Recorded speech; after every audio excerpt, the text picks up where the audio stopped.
Hello and welcome to Bad Community Advice. I'm your host. My name is Seth Ressler, and this is the show that's all about terrible tips and toxic takeaways. We talk to community professionals about the worst advice that they've ever gotten, why it doesn't work, and what you should be doing instead. I'm thrilled about the guest that I have on today. You may know her. She's been on the cover of Fast Company and Fortune. She's also been featured in the Wall Street Journal, Wired, Vanity Fair, Bloomberg, and the New York Times. She's appeared on Charlie Rose, CNBC, and CNN. And that's because she is the CEO and the founder of Mighty Networks.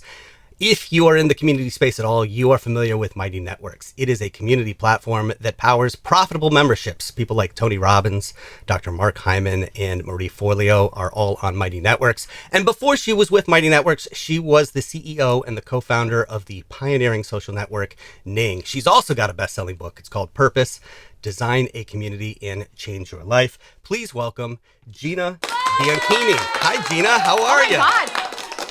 I love the fact that there is some clapping sounds and some yays. Like, that's fantastic. I was a radio broadcaster for many years, and I never got to use cheesy sound effects. And so now here's Well, my you know chance. what? This is the first time I've been on a podcast where there were cheesy sound effects, and I'm super into it. That was good. Thank you for That's being awesome. here. I really appreciate Thank you you for being having here. me.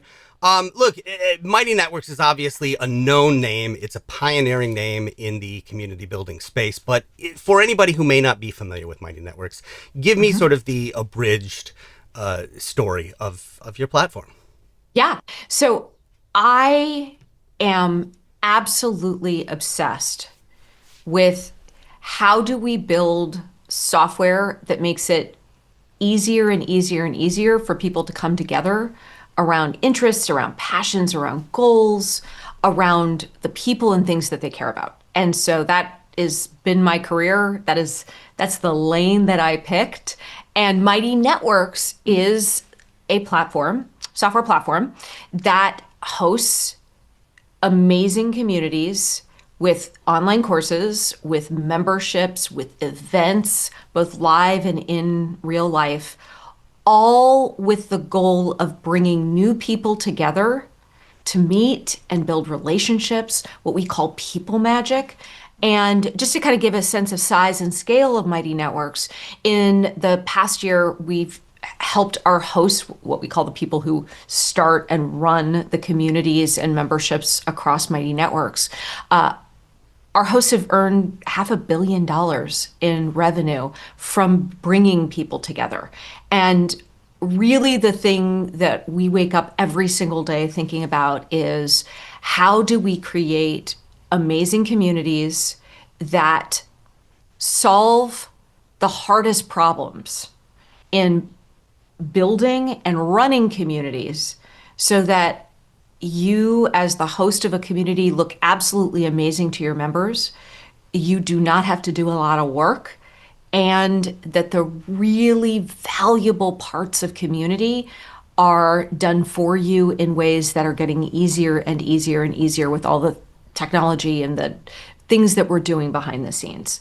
So that's really what we do at Mighty Networks. We think about it a lot less as a basket of features that you would bring together for creating a community, and a lot more about how do we build something where the software sort of falls into the background, and what you are truly doing and what your members are truly doing is building relationships with each other. Let me ask you about a key difference, because I think a lot of the people who are watching or listening to this are content creators. They're used to building audience. I think social media has taught us all how to build audience. And sometimes the word audience... Build audience and call it a community. And call it that's exactly what I wanted to ask you about, because they often use those words interchangeably and they are not the same thing. Can you talk about how you see the difference between an audience and a community? Absolutely. An audience... First of all, an audience is about how big are my numbers? We've turned this into a popularity contest. Turns out when you create a popularity contest for people, some really weird stuff happens. But fundamentally, a audience is I talk out at you, you may talk back at me, but nobody's talking to each other. And the way to sort of think about this is are people building relationships with each other? Are they making friends? Are they finding people in their area? Are they able to learn from the other people in your comment section? Probably not, especially when you start to think about stories and short form video and all of the stuff where the comments aren't even a thing, where you could even see them. So, what a community is, and it's not just my opinion about a community and what a community is. A community is bringing a set of people together so that they are talking to each other. And this simple shift has all sorts of awesome impact in the businesses that you can create, the value that you can bring to other people as the host of a community, and the value that members are going to get from that community. And I'll give it just its sort of simplest format, which is if you are building an audience, the only reason your audience is showing up is for you. When you are building a community, you are building something where people are showing up for each other. And what happens if people have thousands of different reasons to show up because different people are reaching out to them, they're building relationships with each other, they have a reason to come back. It feels much more like a group chat than a social media feed that you're consuming. It means you're going to have significantly more engagement. And it means that you have significantly more value that you are creating for people, attention that you are able to get from people, the opportunity to build a habit amongst people. And all of these things are inherently and implicitly more valuable for a content creator than trying to go and fight increasingly sophisticated algorithms and shorter attention spans just on your own, because again, it's you against the world, versus when you create a community, you're building something that has this incredible power to tap into, who we are as people and what we want to accomplish and what we care about. And we see that every day. So just in addition to how people are getting the revenue that they're generating from their mighty networks, we start with basics. We start with crushing the fundamentals.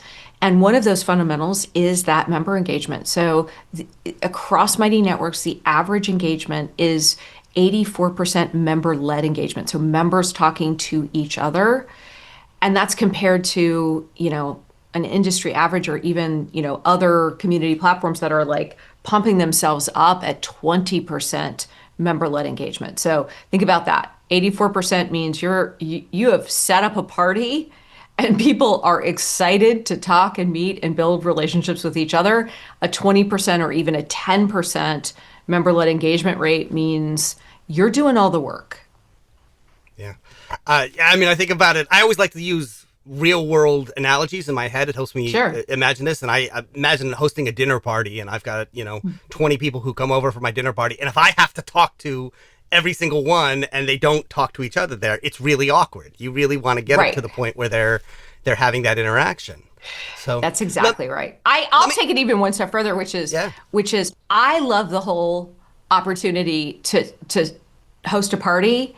And when I'm tired, I'm ready to go upstairs or like read a book or do something else. And my party's still going. And it can go all night long. And that is implicitly more valuable. But we have been marketed to and convinced that audiences are the pinnacle of success because the numbers are big. But when you really get into it, and we know a lot of people that start and show up at Mighty Networks with very big follower accounts, and the realness of those isn't always what it seems. Yeah. So let me ask you about this, because I think there's this other thing. I'm old enough. I'm going to give away my age here. I remember. I mean, you can if you want. Like we are. It's all makeup. This is a safe space, Seth. This is a safe space. I remember when MySpace came out. I remember when Facebook, first came out. And in the beginning, we called those things social networks. And at some point, we started calling them social media. And I don't think that that is just semantics. I think that was an actual shift and an evolution in those products. Yeah. And your path has actually been a bit different because you haven't gone down the media path. You've gone down the network path. Can you talk a little Yes. bit about how you see the difference between those two things? Yeah, I mean, it's the same difference we talked about moments ago. One is I talk out at you, you consume my media, you might talk back at me. The other is a multi-directional, multifaceted, dynamic world where it is all about connecting people to each other. And the reason that we, as a as a set of companies, and I was certainly running one of those that basically was like, wait, no, like, I'm sorry, but we're not going to move to social media. We are going to stay squarely in the world of social networks. And the reality is that the software was not ready at that time to scale both to billions of people and to that highly dynamic, multiple different nodes in a network, dynamic world where people could actually meet and build relationships with each other. And what evolved was something where it almost felt to a lot of people, and there was certainly a major drive to reinforce this, that building relationships with other human beings was old or tired or not that cool. And it was much more, this evolution of human beings that we would want to sit around and consume content and consume the content of other people and build parasocial relationships, meaning you feel very intimately close to somebody you've never met. And first of all, that hasn't ended particularly well for the people in that system. And now when you layer on top of it more and more and more isolation and separation and extraction from what it means to be a human being, I think the world is absolutely ready for real relationships and being able to meet people in increasingly interesting ways where there's very little social risk. There's a lot of value, and there's a lot of just scaffolding and support to meet and build relationships with each other. And that's certainly our mission at Mighty Networks, is to create that software, because we're not going to be able to do it with people alone. We are human beings in a casino where the most powerful computer is in our pocket. And there have been, incredibly powerful companies really ensuring that they find every way to manipulate our attention. And that's a lot to compete with. We're building software to actually compete with that puts people front and center and uses very sophisticated technology to at least give communities and human relationships a fighting chance to be able to build something that is meaningful and that does matter and that is joyful and fun and energizing. And it's the thing we get up every day thinking about and building. Yeah. So let's say I'm a content creator, a podcaster, YouTuber, whatever it might be. Sure. And I am thinking about this shift. I'm thinking, you know what, maybe I don't just want to build an audience. Maybe I should look into creating a space where people can come together and connect with each other. Yeah. What are the signs that my audience or what I'm doing or the groundwork that I've laid might be ready for a community? Yeah, it's such a great question. So if I take a step back, I think it's really interesting right now what we're starting to see in terms of podcasters who have been running very successful podcasts with an advertising model retiring because their audience is flatlining or going down. Advertising advertisers are moving to celebrity podcasters. All of this stuff is completely predictable in an audience world, especially the audience world that we live in today. Here are the things that I would say are amazing about a community as if and I would say this to anybody that has a podcast, that has a newsletter, that has a YouTube channel where you have been playing the audience game. The ability to build a community gives you so many more ways to create value for people. And to create value for people means that you can charge those people directly, plus continue to offer advertisers deeper partnerships and deeper relationships than you can in an audience-based advertising world.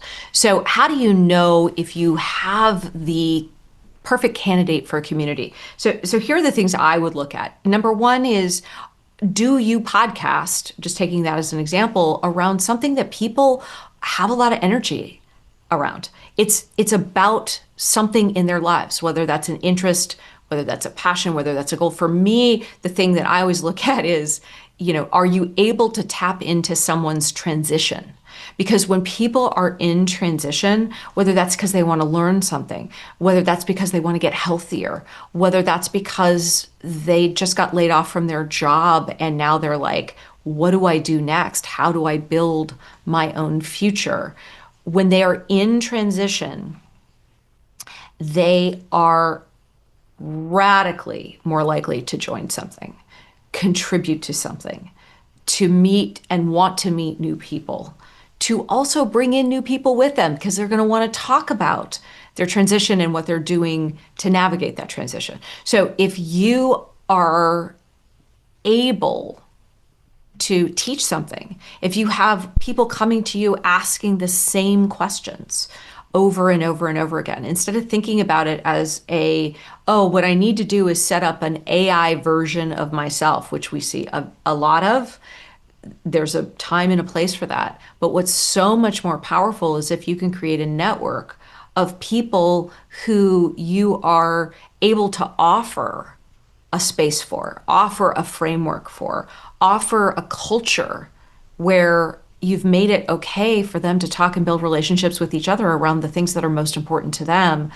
You are absolutely a candidate for creating a community. And I should add one more thing here. Turns out that people pay attention to what they pay for. And so what we see is when you charge for said community,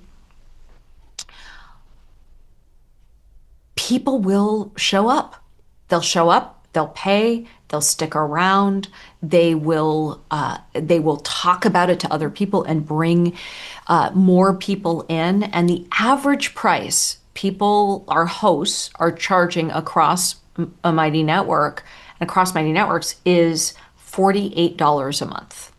$48 a month. This is not a $5 cup of coffee kind of subscription. It's not a $9 subscription. It turns out that when you have a lower price or you offer a freemium community, you're going to end up doing more work and have less engagement, which is kind of a combination that I would not recommend to people.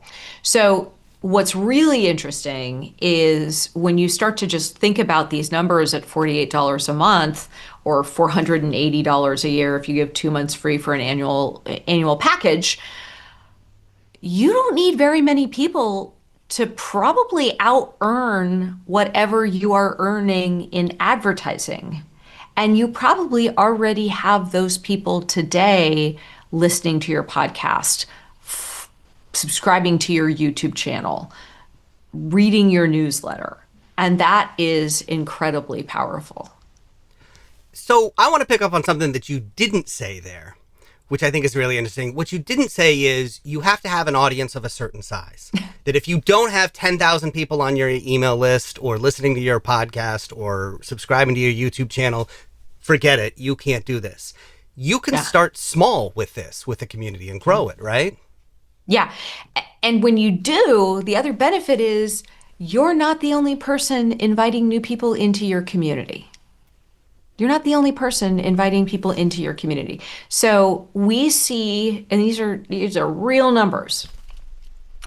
The average revenue in our first year of someone who is starting from scratch, they don't have anybody that they brought to the table. They're just starting by turning their contact list into ambassadors, meaning, hey, this is what I'm doing. This is the paid challenge I'm starting with, or this is the cohort we're launching on, May 15th, whatever. $4,800 in year one. $4,800 in year one.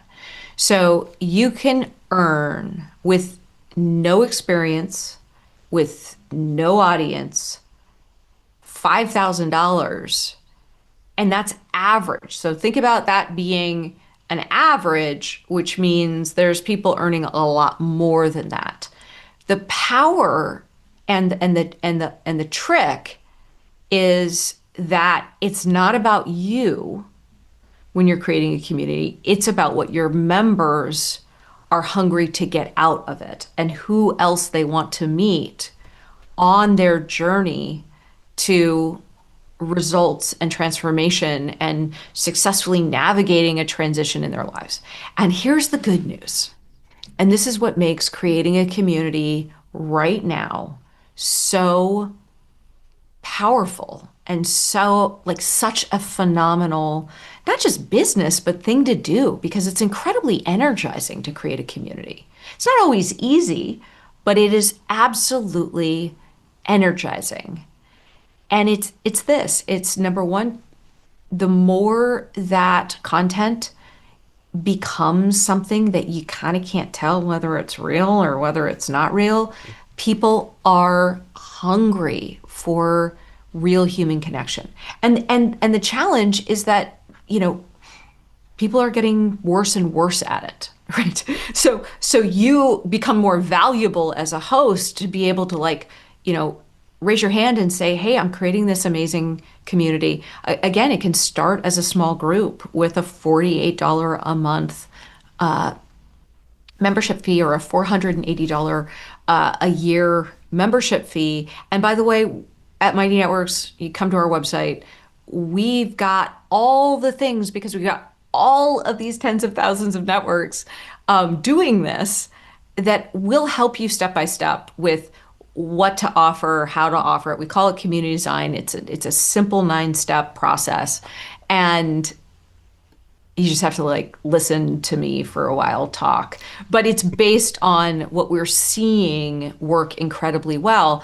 And when you do this, you are building the foundation to create something that can grow and an asset that can grow in a time and a place of AI when so much is dynamic, so much is changing. There are so many transitions. And what we fundamentally want and need as human beings is other human beings. And that has got to get easier and easier and easier to let more people join in to, both as a member and as a creator, as a host, which is what we're building and what we do every day. But it matters. This is work that matters, and you can make a lot of money doing it. I want to pick up on something that you said there about this being energizing, because when you're a content creator, you're kind of like the engine. And when you stop writing new Harry Potter novels or you start putting out Game of Thrones episodes, the audience goes away because that's what they're coming back for over and over. That's and right. when you build a community, it's more like a container where people come together. And I don't want to say that there's no work in it. There is work in it, but There's work. Yeah. but people show up for the relationships, and that's what. Yes. And you don't have to do everything, and so it like you said, it energizes you as opposed to burning you out because everything depends on you, and when you stop, it's over, right? That's right. That's right. And things happen in a community more often that, I will say more, could happen with an audience, but is unlikely to happen with an audience. So the idea that your members are meeting each other and like go out to lunch and snap a picture and post it in the community, that's energizing. You don't even realize how energizing those moments can be until they happen. And then they happen, and you're like, oh my gosh, this is so cool. Or when someone writes to the community and says, oh my gosh, I was navigating this challenge and I reached out to my group within this community. And it was, I got the best perspective. Somebody told me their story and it mattered to me and it made a huge difference. You see those things, and in my experience, you don't even realize sometimes the psychic toll that constantly creating content takes on a person.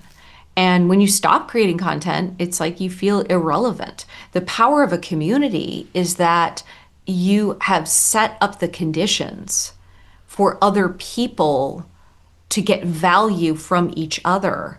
It is, and I think this is a little bit of the tricky part of communities if you come from a content world, is that sometimes you're like, but I have the best ideas. And that's why all these people follow me. Or, but it's about if you just even think about the words we use, my followers, my audiences. I am a creator. I am the creator. Those are very potent and powerful words. And it's one of the reasons why we're very thoughtful about the languaging that we use at Mighty, where it's like the powers in being a host. Hosts and hosting is more sustainable. It's more valuable. More people can build very healthy and amazing businesses. Like we have more $1 million communities on our platform than anything you're going to find in newsletters or in courses. And we support courses and see regularly how courses are evolving very quickly into these living, breathing, very dynamic communities where courses offer a framework for people to meet and build relationships with each other. But it's just it's a more sustainable and profitable business to build, and you get the benefit of meeting really cool people that as they get value from each other, you're like, oh, I can do this. This is working. This is fun. Yeah.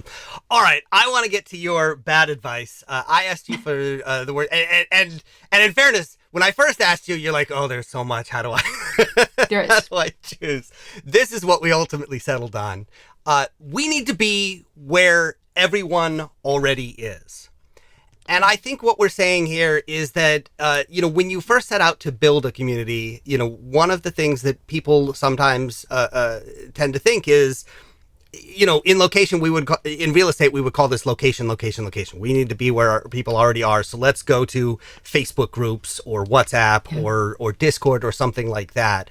And and we've had the argument on here that there is a time and a place to do that. But you're making the case that there is value and that you give up something when you go and build something where everybody already is, and that there is value in creating something that is, a little bit separate, a little bit off the beaten path, meaning that they need to go over to a community that's built on Mighty Networks, for example.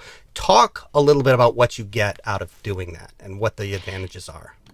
Yeah. So first of all, I just want to embrace up front the fact that I have a dog in the hunt and I'm biased, but it means that I also have a lot of data behind me.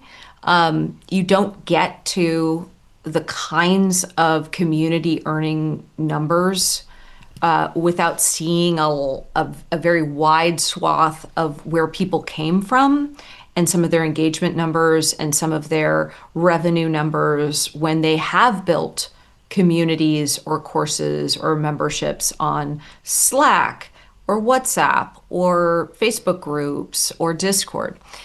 Here's the thing that gets missed, Seth, is first of all, more than building an audience and putting yourself out there with a community, you're bringing people together, and so hopefully people are excited about that. But there's social risk in that, and I think the social risk is increasingly going down of creating a community, but it's there. So you kind of are already like, oh my gosh, I don't want to do something wrong here. But here's the thing: when you choose to create a community that is branded for you, branded for your purpose, you are creating a culture, you are creating value that you can charge a premium for. When you are on Slack, when you are on Discord, when you are on WhatsApp, when you are on these platforms again, where it's like, oh gosh, I'm not going to get I'm not going to get fired. People aren't going to, hate me for being on Slack. The problem is that the experience is not designed to connect and build relationships between your members. The idea that a welcome channel is going to be the way that people meet each other, or that your new members are going to have what we call a magical first experience, very low, very low. So when you have the ability and opportunity to create your own community, and this is one of the key things that we have done, because not all build your own branded community platforms are created equal. Most have done a very shoddy job on native mobile apps. If you do not create world-class native mobile apps, building your own community on your own, branded platform, it's not going to work. And so we've actually at Mighty, that is the number one thing we invested. We actually started with mobile apps and added the web later. And that's how we have 84%, I said this at the beginning, 84% member engagement. You are not getting 84% member-led engagement on any of the platforms that I just mentioned. And the challenge, especially if you're trying to introduce new people to each other, just take WhatsApp.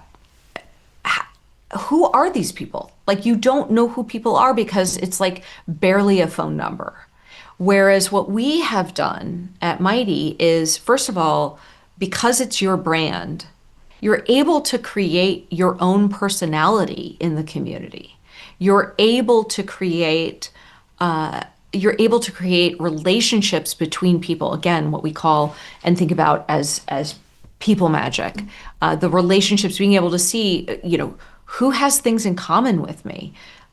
Who are members who are near me? Who are members who are like me? Who are members who care about the same thing? And here's the thing that's so powerful, and we see this. Weekly active members, 60%, 59, 60% average weekly active members across Mighty networks. And it's all because of the native mobile apps that are under your brand. And they go right next to someone's finger when they're about to go to Instagram, or when they're about to go to TikTok, or when they're about to go somewhere else. You have the ability to say, this is my brand, and have a branded mobile app on their phone, on their home screen. And when you do that, you can charge a premium that you will never be able to charge on Discord, on WhatsApp, on Slack, because you can't offer the same kind of experience. You can't offer the same kind of member engagement. You can't offer the same kind of value. But one of the things I see regularly is people wanting to be really data driven about which platform they choose. So they do a survey of their followers before they start a community. And never in the history of these surveys have I seen somebody be like, should we have our own app? Should we have our own space, our own community? Because for the most part, people are like, I don't want to add anything new, except people are adding things that are new all the time. And they're having incredible experiences with them. And that's one of the reasons why, Mighty Networks exists and has a thriving, rapidly growing business and platform where people are getting a tremendous amount of value. I want to point out, I think the logic that people have when they say, "Oh, we need to be where people already are," is we need to make it as easy as possible for people. And there's a fantastic documentary called Join or Die, which is Yeah, I about saw community that. building. And I interviewed the co-producers and the co-directors of it, and their advice was really interesting. Their bad advice was make it as easy as possible for people to join. And they weren't saying make it hard, but what they were saying is sort of building on what you were saying. Yeah, there you go. So I just want to point this out and give these guys a shout out. So, this is my home screen. Hmm. There's a little bath here, right? A little bath. This is one of our Mighty Pro networks. So these are, we power all of their apps. I have gone to this app every day for 173 days and met incredible people. And it just next to my, sits next to Instagram for me. It sits next to the weather, the branded weather app I use. And it's just so natural because when I am in that app, I am in that app. I am in that community. And I love the point of some friction, but it doesn't have to be friction. It's this absolutely stunning ability to create culture that has led us to make this investment in your own branded community, your own branded mobile apps, and delivering your community on absolutely native app experiences that are not slow and clunky web wrappers, which again is probably more information than anybody wants or needs to know at this point. But it really does matter. Yeah, And mobile apps are the way that you create that 84% member led right. engagement. Well, right. It's because when you're in there, you're in there. And to your point, there is a little bit of friction. Yeah, I got to go out of the app I'm in, and it's not a lot of friction. As I move my, thumb to the You right move your slightly. thumb. But it's good to That's it. have, the point that the directors of Join or Die made was that it's good to have a little bit of friction because you want people to have skin in the game. You want them to, if they're gonna be there, be there. And this is what you were saying when, you want people to pay for it because then they have skin in the game. Then they really show up as opposed to just I'm gonna glance at this through all the other stuff that I'm scrolling through. That's right. Like when Yeah, people are in your space, you want them to be there, and you're asking them to that's show right. up. Yeah. One other story about this. Early on at Mighty, we had a yoga community. And I mean, we have lots of yoga communities, but certainly it was a very large one at the time. And we were talking to the woman that was running it, and she said, we have to move off Facebook because what we found was people were coming in hot. So the culture of Facebook, the culture of Facebook groups, because it lives within Facebook and because people don't go off to Facebook groups. They experience them in their feed alongside, a very high emotion, lot of debate about politics and things like that. In a yoga community, people were being jerks. So what they did is they moved a group of people to their own yoga community on Mighty, so their own branded experience. They would put the same exact questions and get fundamentally different answers, fundamentally different tone, fundamentally different openness to meeting other people. It was profoundly different. And then they ended up moving over to Mighty and have had an amazing experience since. That's fascinating. Wow. Yeah, To see. All right, let me ask you one last question here, which is sure. the same question I ask everybody at the end of these interviews. Make a prediction. I mean, because you've been in this game for a long time. 5 years from now, what do you think we're going to be talking about in the community space? I don't believe there will be a community space.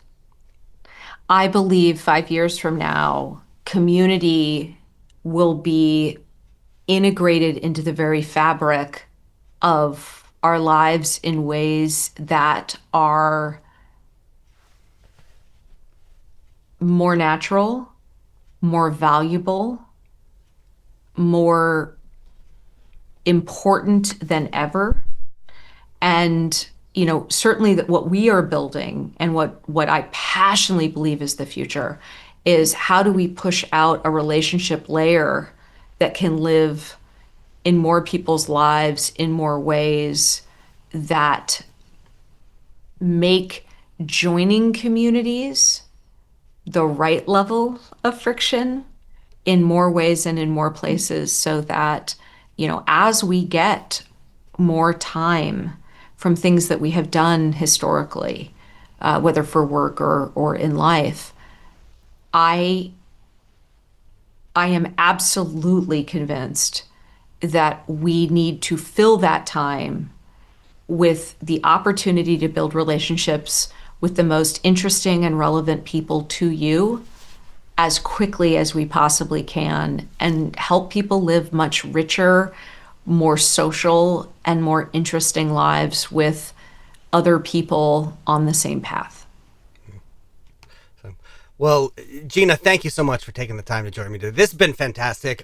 Look, I really admire everything that you've been doing. You're a pioneer in this community building space, and it's so important. And I feel like it's always important in human history, but it feels really important now. So It I'm really is. glad that you're here and that you're doing this work. Thank you for taking the time. Thank you. I appreciate it.